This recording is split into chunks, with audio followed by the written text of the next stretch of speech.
주는 그리스도시요 살아계신 하나님의 아들이십니다. 아멘. 우리 옆 사람과 함께 인사를 나누겠습니다. 기준을 잘 잡읍시다. 여러분, 우리가 신앙생활을 하면서 분명히 나는 구원을 받았는데 왜 내게는 참 평안과 기쁨이 없는가? 여러분, 우리가 이 땅에 살아가면서 하나님의 자녀로서 하나님께서 우리에게 주신 것이 수고하고 무거운 짐진 자들아 다 내게로 오라고 말씀하셨습니다. 그러면 우리가 이 땅 사는 동안에 하나님 주시는 참 평안과 기쁨이 우리 마음속에 자꾸 넘쳐나야 됩니다. 또 불신자들은 죽음을 두려워하는데 우리는 죽음이 또 천국을 향한 새로운 시작이기 때문에 사실은 하루하루가 늘 즐거워야 되는 거죠. 그런데 왜 나에게 문제가 오면은 흔들리고 갈등하는가? 그리고 왜 자꾸 넘어지는가? 그것은 기준이 명확하지 않기 때문입니다. 그래서 오늘 여러분들 우리 신앙생활의 기준을 명확하게 딱 붙잡아야 됩니다. 그래야지 문제가 와도 흔들리지 않고 잘 넘어서게 됩니다.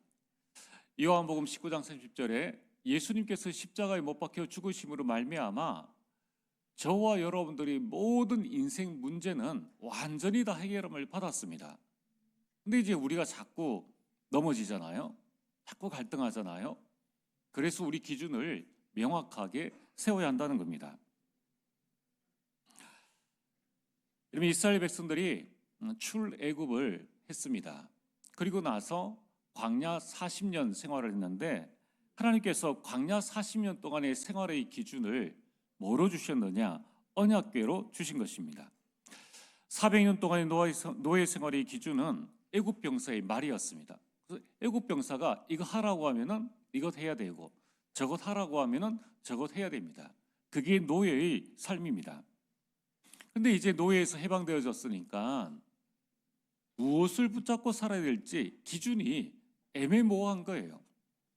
그래서 하나님께서 이스라엘 백성들을 40년 동안 광야 생활을 하게 하시면서 새로운 기준을 주셨습니다. 그게 바로 언약궤라는 거예요.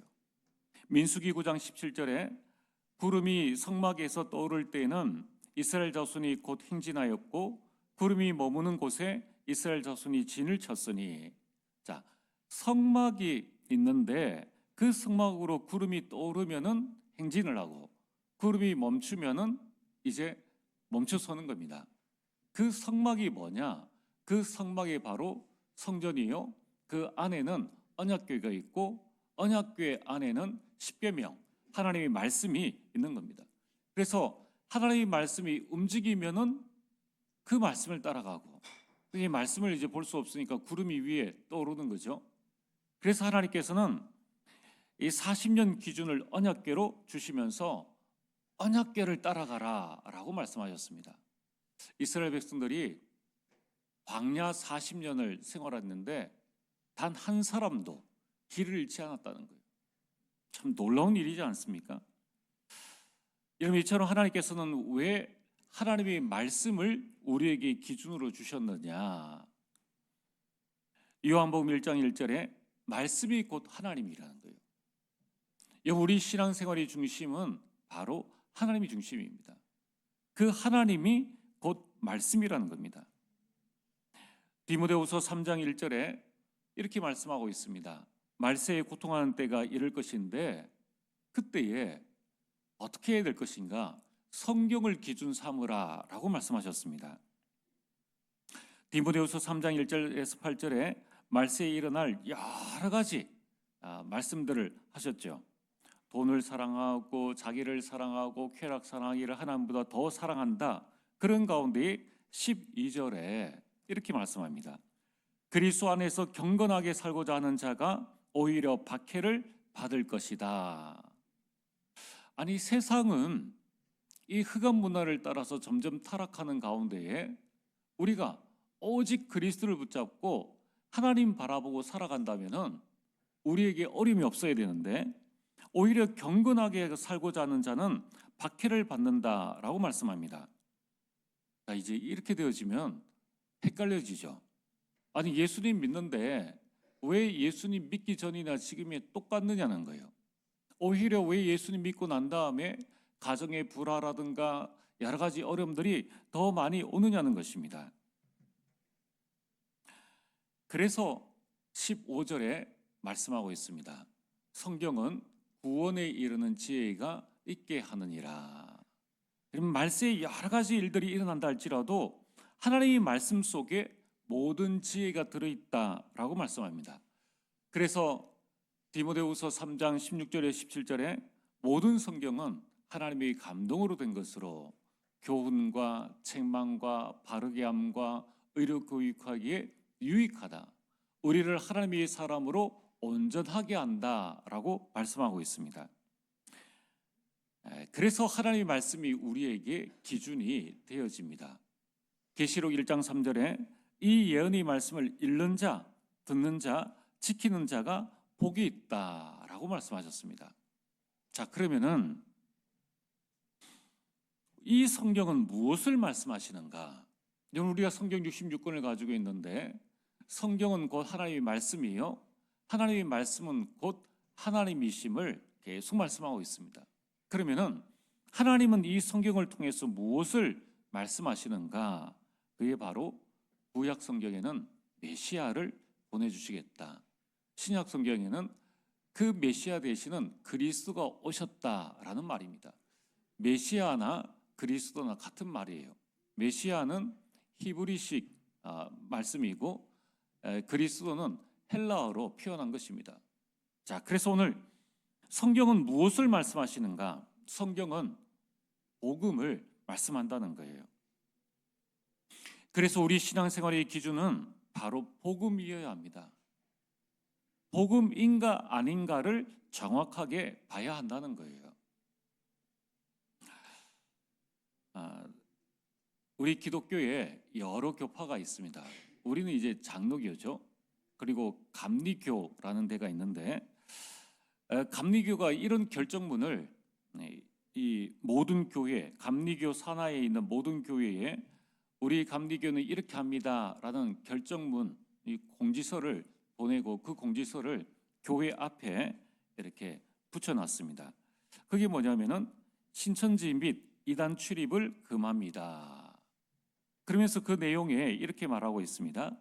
신천지 및 이단 신도들이 교회를 출입하여 교인들에게 유의물을 나눠주는 행위와 예배를 방해하는 어떤 행위도 금하며 발견 시 법적 조치를 취합니다. 예배 방해 시 형법 제 158조에 의해 3년 이하의 징역 또는 500만 원 이하의 벌금 이렇게 하면서 이제 여러 항목들을 만들어서 붙여놨습니다. 물론 신천지나 이단 신도들이 교회에 와서 교회 안에서 또는 교회 주변에서 자신들이 이러한 이 유의물을 나눠주는 행위는 해서도 안 되죠. 그거는 굉장히 불법적인 부분이라고 볼 수 있습니다. 그러나 예배를 드리러 왔는데 예배를 방해하는 행위, 예배를 방해하는 행위라는 것은 예배를 드리러 왔다는 거예요. 그 가운데서 무슨 방해 행위를 특별하게 하겠습니까? 이제 신천지 전략을 보면은 자신들이 서로 팀을 짜가지고 한 명이 몰래 들어와서 또 전도했다고 해서 이렇게 해서 교회를 점령하는 것을 보게 되는데 과연 교회에 이단이 오면 안 됩니까? 교회에 불교 신자가 오면은 안 되느냐는 거예요. 그러면 교회에 창녀가 오면은 안 됩니까? 교회에 조폭이 오면 안 되느냐는 거예요.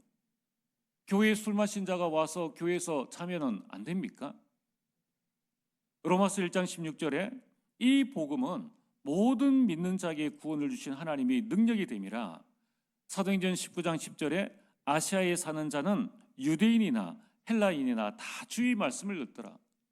그 유대인, 헬라인 중에 여러분들 다 술을 마시고 다 깨끗하게 사는 사람들만 복음을 들었다는 것입니까? 전혀 그렇지 않다는 거예요.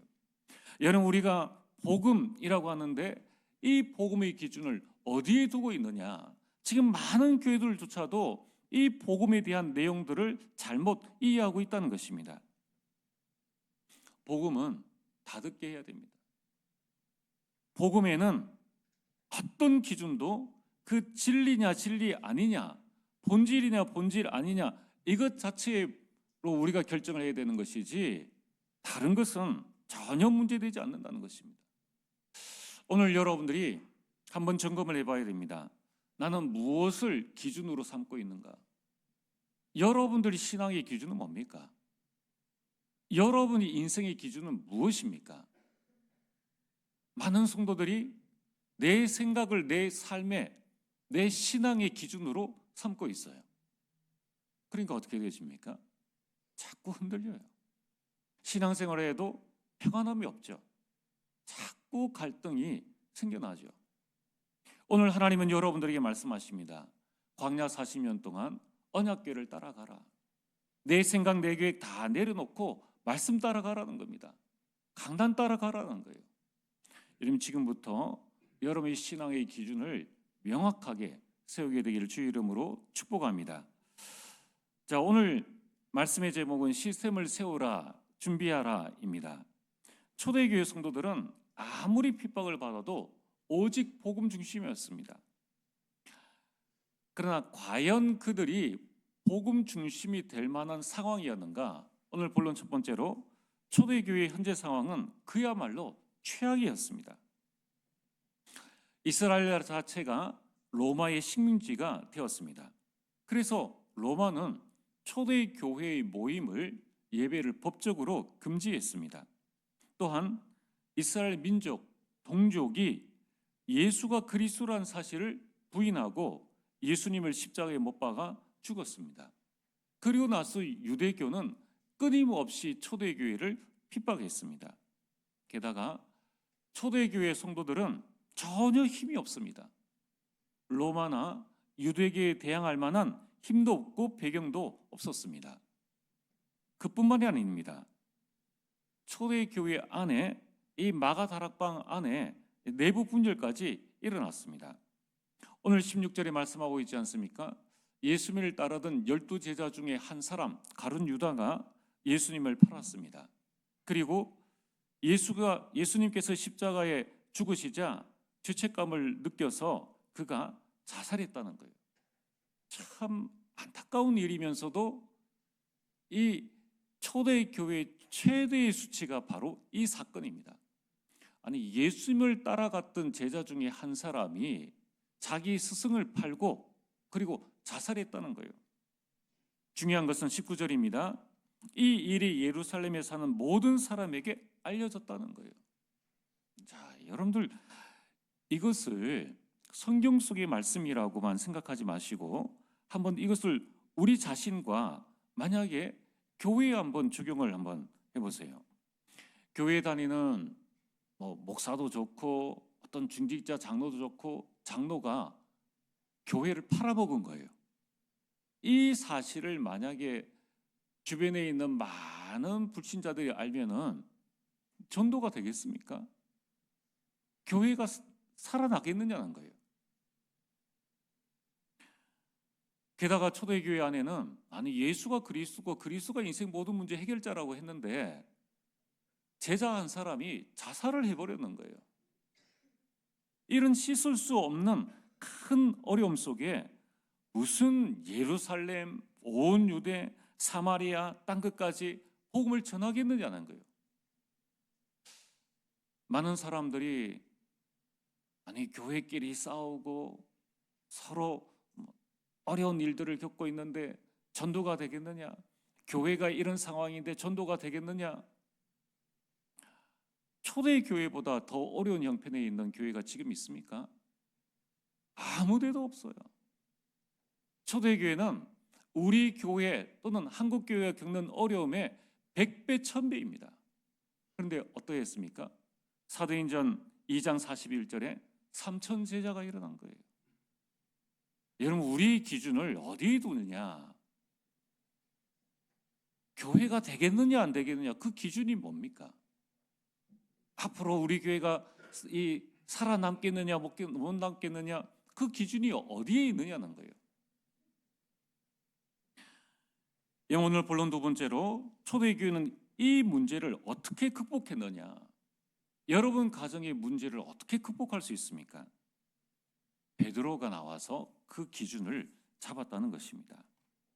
이런 베드로가 교회의 방향을 제시했습니다. 오늘 15절에 말씀하지 않습니까?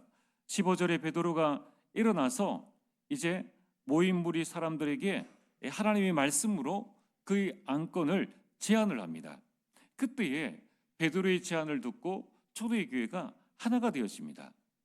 120명이 모였는데 119명이 다 따라가는 거예요. 자, 그런데 지난 시간에 말씀드렸지 않습니까? 그 119명이 예수의 아들과 여자들과 또 11 제자들 다 그렇고 그런 사람들이에요. 그들이 예수님을 배반했던 사람들이고 예수님을 떠났던 사람들이고 예수님이 그들을 모았던 사람들입니다. 이런 말 저런 말 얼마든지 할 수 있다는 거예요. 야, 우리가 이래서 해서 되겠느냐? 우리가 여기에서 무엇을 할 수 있겠느냐? 갖가지 말을 다 할 수 있었는데 베드로의 제안에 그들이 하나가 되어졌다는 것입니다. 여러분, 우리 기준이 오직 복음이라면, 오직 기도한다면 한 메시지, 한 그림, 한 마인드, 한 방향을 통해서 내 것을 버리고 강당 중심으로 갈 수 있다는 거예요. 왜 안 되어집니까? 아니, 우리가 구원받아가지고 어마어마한 구원의 축복들을 교회 안에서 누리고 있는데 왜 교회 안에서 갈등하느냐는 거예요. 내 것 때문이지 않습니까? 내 것을 내려주지 못하는 그러한 것 때문에. 사실 여러분 잘 보세요. 베드로가 일어나서 지금 이 말할 형편입니까? 베드로 도망갔던 자입니까? 그래서 119명 중에 한 사람이 야 베드로, 네가 그런 말 할 자격이 있어? 라고 말할 때에 무슨 말을 할 수 있겠냐는 거예요. 그러면 베드로가 맞받아쳐서 너는 그럼 깨끗하냐?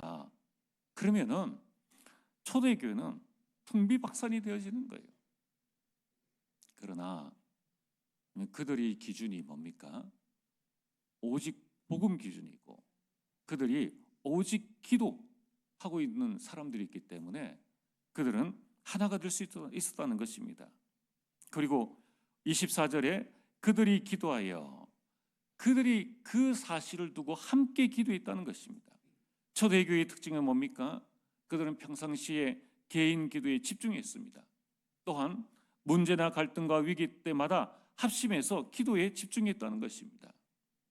오늘 본론 세 번째로 이 일을 하면서 그들은 세계 복음화할 시스템을 세웠다는 거예요. 여러분, 인생 개혁의 가장 중요한 부분이 뭡니까? 하나님께서 나에게 주신 영원한 언약과 영원한 배경과 영원한 권능을 붙잡고 우리가 오직 기도 속으로 들어가고 이제 인생 개혁할 수 있는, 교회를 개혁하고 문화를 개혁할 수 있는 시스템을 세우는 것입니다. 초대교회가 이 작업을 했다는 거예요. 세계 복음화 하기 이전에 감당할 수 있는 시스템을 세웠다는 거예요. 어떤 시스템을 세웠습니까? 21절과 22절에 일꾼을 세웠다는 거예요.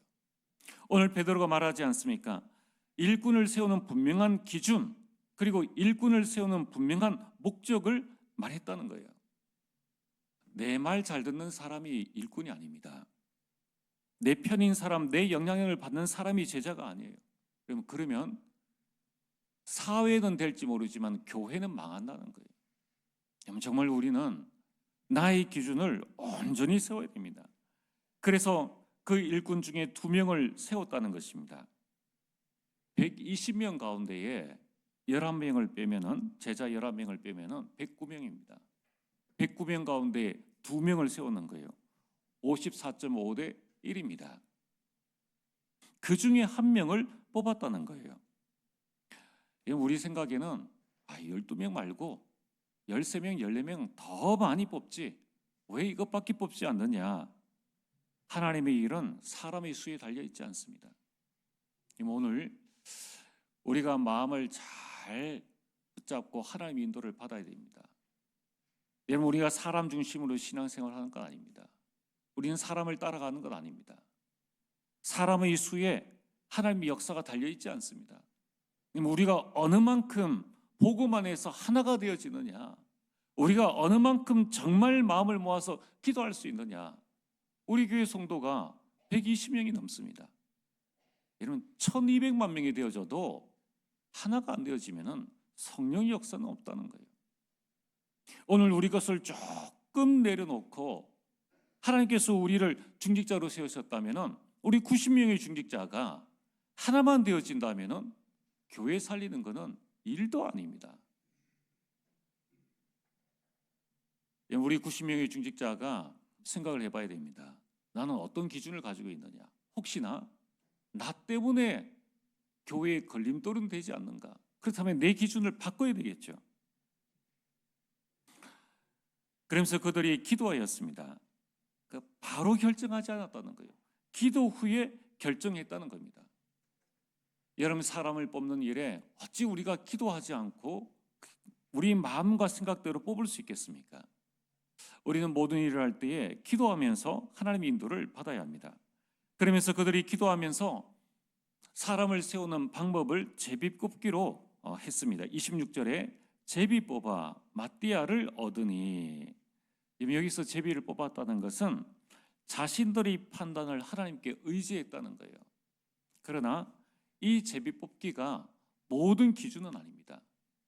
이 당시 초대 교회는 두 사람 중에 한 사람, 분명히 두 사람 중에 한 사람이 될 것인데 그것을 제비 뽑기로 한 것이지, 그렇다고 해서 교회의 모든 일정을, 또 모든 일들을 제비를 뽑아서 사람을 세우고 일을 결정한다는 것은 아니라는 것입니다.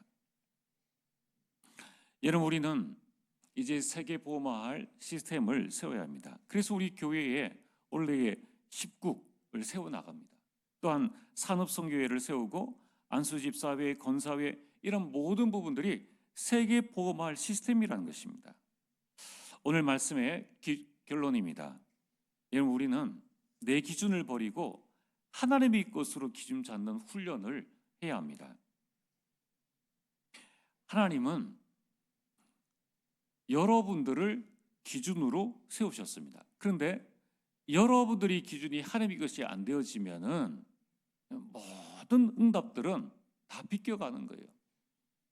창세기 12장 1절에 3절에 하나님께서는 아브라함을 기준으로 하여서 모든 만민이 복을 얻게 하셨습니다. 오늘 사도행전 1장 8절에 하나님은 여러분들을 통하여서 예루살렘과 온 유대 사마리아 땅끝까지 이르러 증인으로 세우실 것을 말씀하셨습니다. 자, 그렇다면은 오늘 우리는 어떤 기준을 가져야 될 것인가? 사도행전 2장 42절에 사도의 가르침을 받아 여러분이 매주마다 하나님의 기준을 붙잡으시길 바랍니다. 그 하나님의 기준이 말씀이요, 그 말씀에서 나에게 주시는 레마의 말씀, 그리고 정확한 기도 제목과 전도와 실천사항, 여러분 반드시 이것을 여러분들이 딱 마음에 잡으세요. 그리고 매일의 기준을 잡으시길 바랍니다. 그것이 오늘의 말씀, 오늘의 기도, 오늘의 전도입니다. 이것을 통해서 사도행전 30장의 주역으로 서게 되길 주의 이름으로 축복합니다. 전능하신 아버지 하나님, 참으로 감사를 드립니다. 하나님, 오직 내 기준을 버리고 하나님의 것으로 온전한 기준을 삼아 하나님이 원하시는 세계보험의 시스템을 세우는 주의 백성들 될 수 있도록 역사하여 주옵소서. 예수님 이름으로 기도리옵나이다. 아멘.